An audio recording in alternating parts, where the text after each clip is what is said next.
Nesse trabalho, apresentado por Ana Luísa, Laís Eduardo e Tamires Aparecida, iremos falar sobre fases de migração e implantação embrionária. O que é a fecundação? A fecundação nada mais é do que a união dos gametas, óvulos e espermatozoides. E pode acontecer de duas formas diferentes. Pode ser dentro do corpo do animal, que é chamada de fecundação interna, ou fora do corpo, sendo conhecida como fecundação externa. Na fecundação interna, observa-se que o gameta é colocado dentro do corpo do animal. Nesse caso, os machos possuem órgãos genitais especializados que garantem que os espermatozoides sejam colocados no interior do corpo da fêmea, como, por exemplo, podemos citar os seres humanos. A fecundação externa ocorre fora do corpo do animal. Isso pode ser observado em alguns anfíbios, em que a fêmea libera os óvulos no meio ambiente e o macho libera seus espermatozoides em cima deles. Nesse caso, é comum uma maior produção de gametas, pois muitos podem se perder, e os zigotos formados ficarão no meio, onde serão submetidos a várias adversidades. Primeira semana de fecundação. Após o coito do macho com a fêmea, ocorre a união de um espermatozoide com o ovócito secundário, que ocorre normalmente na ampola da tuba uterina, formando o zigoto. Essa primeira semana de desenvolvimento embrionário é chamada de clivagem, que é um processo que consiste em divisão celular do zigoto, também chamada de divisões mitóticas, e inicia-se algumas horas após a fecundação. Durante o processo de divisão celular, o zigoto não aumenta de tamanho. As divisões acontecem, mas a célula mantém a mesma dimensão. Cerca de 45 horas após a fecundação, o zigoto divide-se em 4 células. Por volta do 5º dia, o zigoto entra no útero, que é agora que é constituído por 64 células e passa a se chamar de mórula. A divisão celular prossegue e, com cerca de 100 células, a mórula passa a designar-se blastocisto, terminando a etapa da clivagem. Algumas células do blastocisto se achatam para formar uma massa exterior, o trofoblasto. As restantes células agrupam-se numa extremidade, formando a blastoderme ou botão embrionário. Cada uma dessas 3 estruturas tem diferentes funções entre si e irão desenvolver-se em simultâneo após a implantação do blastocisto na parede do útero. A blastoderme é uma camada de células germinativas que dão início à formação dos órgãos na fase embrionária do animal. Já o trofoblasto é uma camada de células epiteliais que formam a parede externa da blástula dos mamíferos, blastocisto, e atua na implantação e nutrição do embrião. Além disso, o trofoblasto também segrega a hormona HCG. O blastocele é uma cavidade de líquido amniótico que se forma no interior do blastocisto e que dará origem à cavidade amniótica. Enquanto toda essa divisão celular está acontecendo, o aglomerado de células desliza suavemente ao longo das franjas da trompa de Falópio, a caminho do útero, onde irá se implantar e desenvolver-se até o final da gravidez. Fases da fecundação. A passagem do espermatozoide através da corona radiata do ovócito. Essa passagem acontece auxiliada pela ação da enzima hialuronidase, que é liberada do acrossoma do espermatozoide, e também pelo movimento da cauda do espermatozoide. A penetração na zona pelúcida. Logo que o espermatozoide penetra a zona pelúcida, mudanças na propriedades físicas dessa zona a torna impermeável a outros espermatozoides. Tem um enrijecimento da zona pelúcida.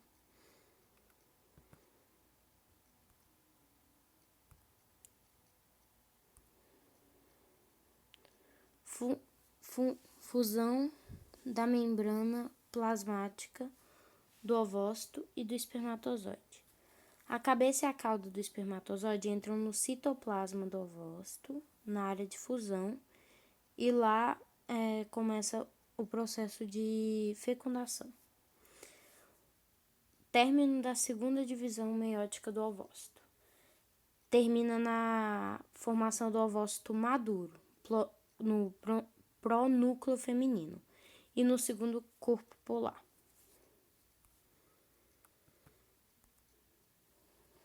Formação do pronúcleo masculino. Dentro do citoplasma do ovócito, o núcleo do espermatozoide aumenta para formar o pronúcleo masculino, enquanto que a cauda do espermatozoide se degenera durante o crescimento dos pronúcleos. Durante o crescimento, os pronúcleos replicam seu DNA. A lise da membrana do pronúcleo. Ocorre a agregação dos cromossomos. 23 cromossomos de cada núcleo resulta em um zigoto. Para a divisão celular mitótica e a primeira clivagem do zigoto. Ou seja, para ocorrer a agregação dos cromossomos, tem que ter a divisão mitótica e a primeira clivagem do zigoto. Mas precisa ter 23 cromossomos de cada núcleo. 23 cromossomos de cada núcleo resulta em um zigoto. 23 cromossomos da fêmea e 23 cromossomos do macho. Aqui está uma tabelinha que diz os resultados da fecundação, onde o ovócito secundário completa a segunda divisão meiótica, produzindo o segundo corpo polar, restaura o número diploide de cromossomos, 46, no zigoto, e a variação da espécie pela mistura de cromossomos maternos e paternos. Também tem a determinação do sexo do embrião. Espermatozoide portador de 1X produz uma fêmea e portador de Y produz um macho. Quando é XX, fêmea, e XY, um macho. O início da clivagem do zigoto. Segunda clivagem do zigoto. Ela consiste em divisões mitóticas repetidas do zigoto, resultando em um rápido aumento no número de células. Essas células embrionárias, os blastômeros, tornam-se menores a cada divisão. Quando já existem de 12 a 32 blastômeros, o concepto é chamado de mórula. Nesse esqueminha, está mostrando o embrioblasto, que é esse verdinho mais escuro, a zona pelúcida, os trofoblastos e os blastocistos. Só para saber identificar mesmo.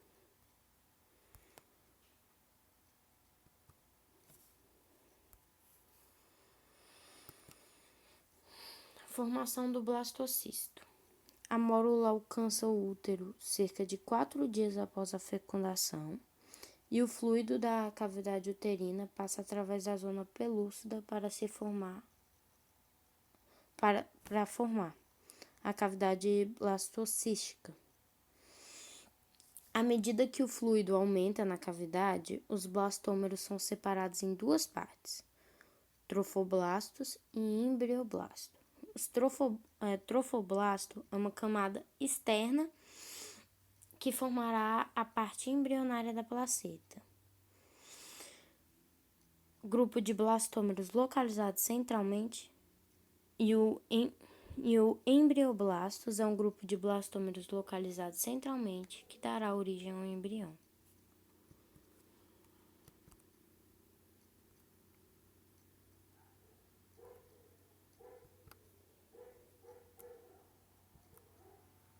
Durante esse estágio, o concepto é chamado de blastocisto. Cerca de 6 dias após a fecundação, o blastocisto adere ao epitélio endometrial por ação de enzimas proteolíticas e a implantação sempre ocorre do lado onde o embrioblasto está localizado. Logo, o trofoblasto começa a se diferenciar em duas camadas. Citotrofoblasto é uma camada interna de células e a sincicitrofoblasto é uma camada externa de células. No final da primeira semana, o blastocisto está superficialmente implantado na camada endometrial na parte póstero superior do útero. O sincicitrofoblasto é altamente invasivo e se adere à parte do polo embrionário, liberando enzimas que possibilitam a implantação do blastocisto no endométrio do útero. Esse é responsável pela produção dos hormônios HCG, que mantém a atividade hormonal no corpo lúteo durante a gravidez e forma a base para os testes da gravidez.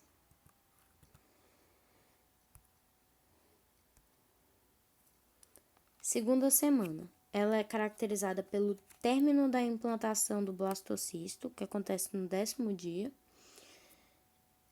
e a formação do disco embrionário bilaminar, e a formação de estruturas extraembrionárias, que é a cavidade amniótica, o âmnio, o saco vitelíneo, o pêndulo de conexão e o saco coriônico.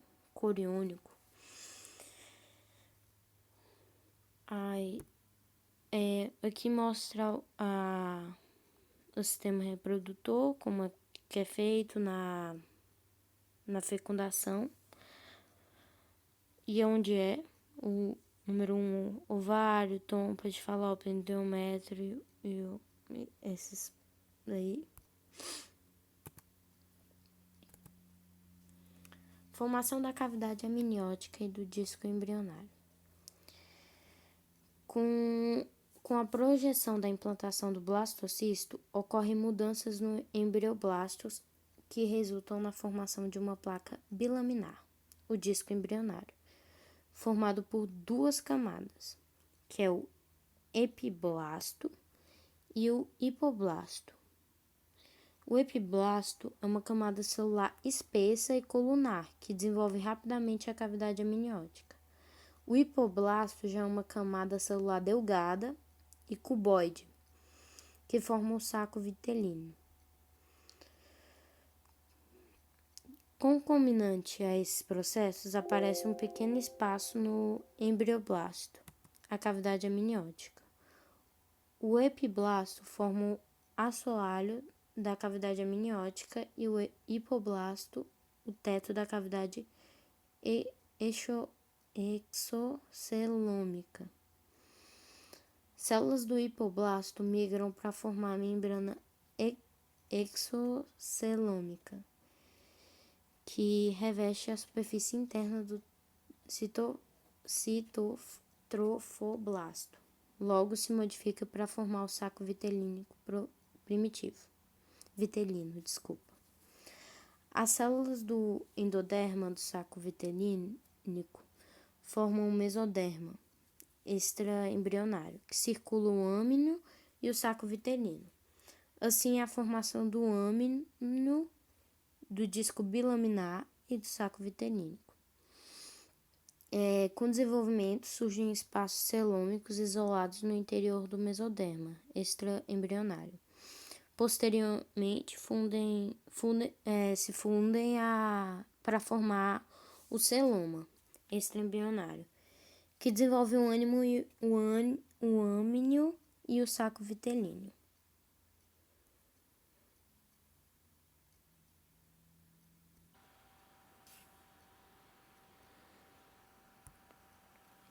Desenvolvimento do saco coriônico.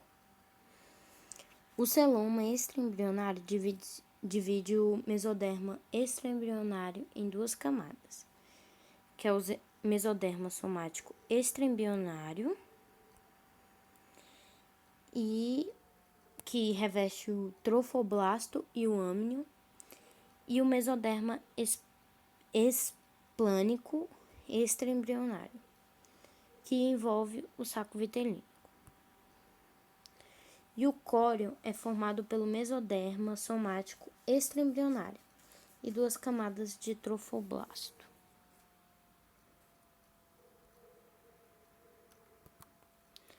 Na terceira semana, ela é caracterizada pelo aparecimento da linha primitiva, formação da notocorda e a formação do disco trilaminar. Gastrulação. Na gastrulação acontece a formação das camadas germinativas. É o processo pelo qual o disco embrionário bilaminar é convertido em disco embrionário trilaminar, o início da morfogênese. Durante a gastrulação, ocorrem alguns eventos importantes, como a formação da linha primitiva, camadas germinativas, placa pré-cordal e a notocordal. Cada uma das 3 camadas germinativas dará origem a tecidos e órgãos específicos. Ectoderma origina a epiderme, o sistema nervoso central e periférico e as várias outras estruturas. O mesoderma origina as camadas musculares lisas, tecidos conjuntivos e é fonte de células do sangue e da medula óssea, esqueletos, músculos estriados e dos órgãos reprodutores e excretor. O endoderma origina os revestimentos epiteliais das passagens respiratórias e tratos gastrointestinais, incluindo as glândulas associadas. Formação da linha primitiva. No início da terceira semana, a linha primitiva surge na extremidade caudal do embrião, como resultado da proliferação e migração de células do epiblasto para o plano mediano do disco embrionário, constituindo o primeiro sinal da gastrulação. Na sua extremidade cefálica surge o nó primitivo, com uma pequena depressão no centro, chamada de fosseta primitiva, e ao longo da linha forma-se o sulco primitivo. O aparecimento da linha primitiva torna-se possível identificar o eixo embrionário. Após esse processo, ocorre a invaginação de células do epiblasto, que darão origem a 3 camadas germinativas: o mesêquima ou mesoblasto, que origina os tecidos de sustentação e conjuntivos do corpo. Um pouco forma o mesoderma intraembrionário e outras deslocam o hipoblasto e formam endoderma intraembrionário. As demais células que permanecem no epiblasto formam o ectoderma intraembrionário. A linha primitiva regride e desaparece na 4ª semana do desenvolvimento.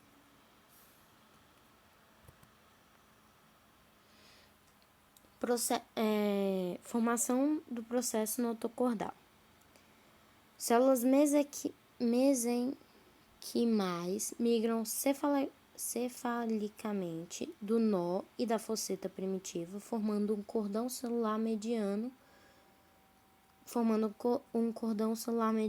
o processo notocordal.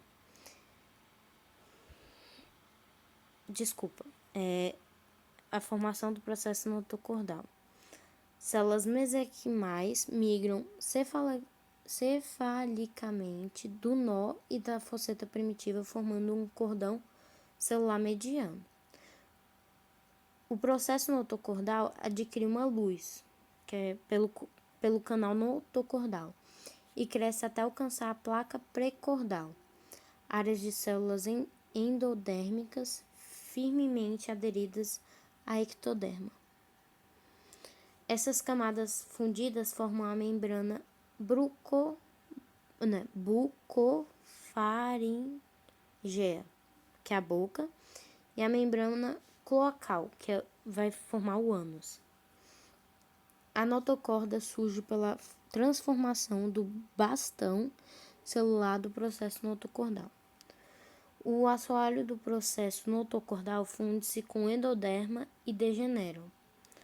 Ocorre então a proliferação de células notocordais a partir da extremidade cefálica. A placa notocordal se dobra e forma a notocorda. A notocorda define o eixo do embrião, base para a formação do esqueleto axial. É o futuro local dos corpos vertebrais. Formação do alantoide. O alantoide é um anexo embrionário que surge por volta do 16º dia na parede caudal do saco vitelino. Durante a maior parte do desenvolvimento, o alantoide persiste como uma linha que se estende da bexiga urinária até a região umbilical, chamada de uráculo, a qual os adultos corresponderá ao ligamento umbilical mediano.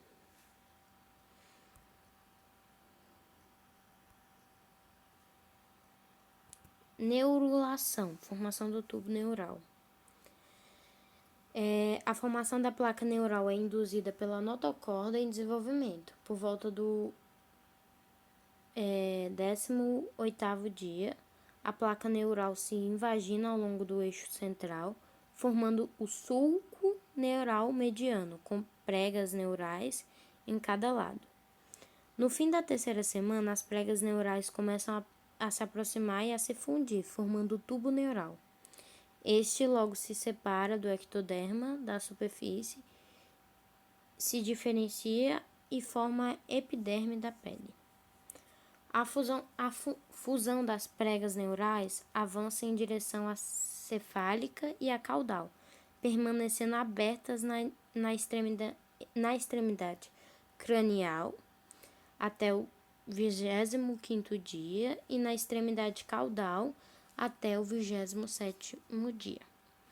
Simultâneo a esse processo, as células da crista neural migram e formam uma massa entre o ectoderma e o tubo neural, a crista neural. Logo, a crista se separa em duas partes, direita e esquerda, e origina os glânulos espinhais e os glânulos do sistema autônomo e as meninges.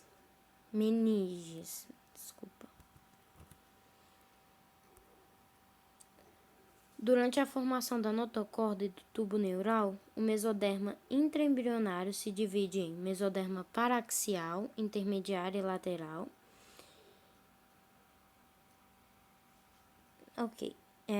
Próximo ao fim da 3ª semana de gestação, o mesoderma paraxial diferencia e forma os somitos. No fim da 5ª semana, no fim da 5ª semana, 42 a 44 pares de somitos estão presentes e avançam cefalocaudalmente, quando dando origem à maior parte do esqueleto axial e músculos associados, assim como a derme da pele adjacente. No interior do mesoderma lateral e cardiogênico surgem espaços celômicos que se unem e formam o celoma intraembrionário, dividindo o mesoderma lateral em duas camadas: camada parental, somática, que cobre o âmnio, e camada vicial, esplânica, que cobre o saco vitelino.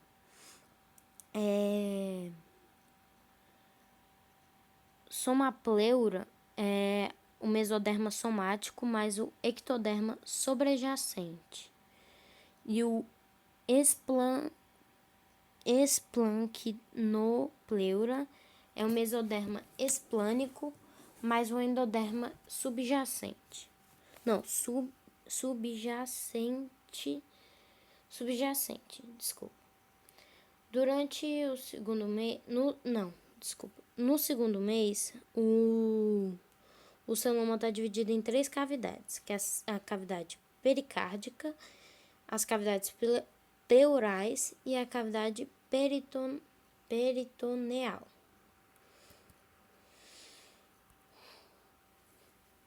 No início da terceira semana, começa a angiogênese no mesoderma extraembrionário no saco vitelino, do pêndiculo do embrião e no córeo. A formação dos vasos sanguíneos se inicia com a agregação dos angioblastos, que são ilhotas sanguíneas. Pequenas cavidades vão se formando dentro das ilhotas. Os angioblastos se achatam e originam um endotélio primitivo. Essas cavidades se unem formando redes de canais endoteliais. O coração e os grandes vasos provêm de células mesenquiais da área cardiogênica. Durante a terceira semana, os tubos endocárdicos se fundem, originando o tubo cardíaco primitivo. No fim da terceira semana, o sangue já circula e se desenvolve o primórdio de uma circulação uteroplacentária. E agora, depois dessa explicação, vamos apresentar um vídeo em que mostra com mais prática, enfim. Isso.